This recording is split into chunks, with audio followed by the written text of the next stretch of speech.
Feel like a little bit of low stakes fun debating today. So let's get into a question that I see crop up every now and then. That is, what's the difference between a watch enthusiast and a watch collector?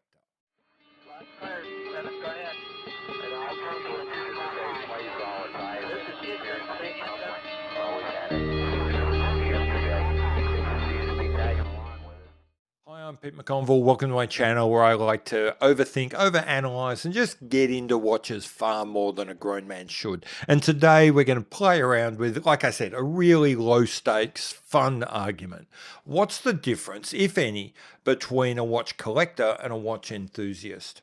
This is a question that comes up every now and then, curiously, mostly because a YouTuber or a podcaster or a journalist or someone, a commenter on a forum, is very keen to say they self-identify as an enthusiast and carefully mark out that they are not a collector. And so the first thing is, I'm not here to gatekeep and hold people out of either collection, either category. If you, despite anything I say today, if you think you're a collector, go right ahead. I don't care. This is just for funsies. So the second thing is to be clear, I also don't think these are alternatives. I think you can be an enthusiast and a collector.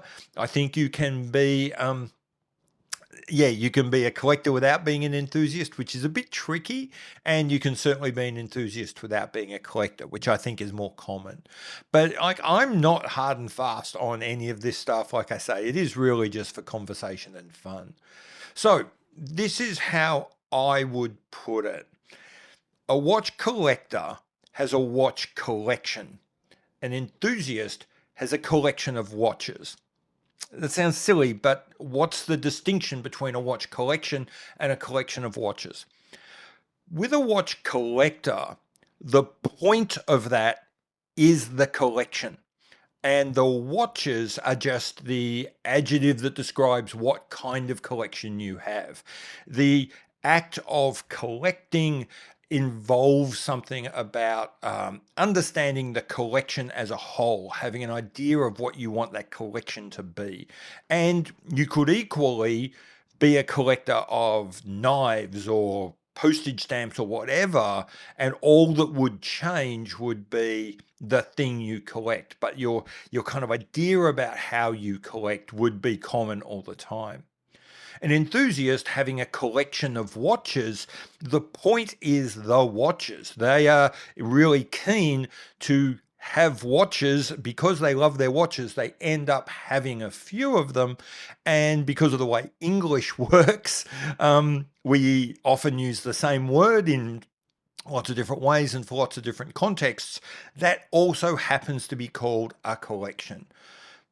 But I think the point of the two, what the two people are trying to achieve, are a little bit different. So another way I'll put it, and this is a slightly different case, but bear with me. I think it kind of works.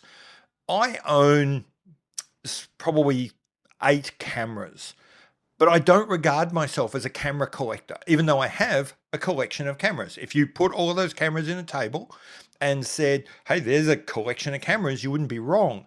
But I'm not a camera collector. The point of having all of those cameras is not so I can look at this pile and go, oh, isn't that a complete collection? Isn't that something? That's just a pile of cameras. I have the cameras so I can take photographs. But, if I didn't want to take the photographs, I wouldn't have cameras. That's the point of that pile. On the other hand, my collection of watches, and it's interesting here because what it is, it's important to me, is having a collection of watches. It's not so that I can tell the time in lots of different areas. It's not so that I can tell the time in low light or in high speed or with high frame rates. None of that. It's just purely because I like having a lot of watches. So one makes me a watch collector because I've got a watch collection. The other one just makes me a photography enthusiast that just happens to have a bunch of cameras, because if you're really into photography, you'll end up with a couple of different cameras for a couple of different functions. So for me, that's the distinction between an enthusiast and a collector. It's going to be a really short video. Now I'll just throw it over to you in the comments. You tell me, does that make sense to you? Do you think this is all a bit silly? Where do you think you would fall? That sort of stuff. I've been Pete McConville, and I will see you later. Bye.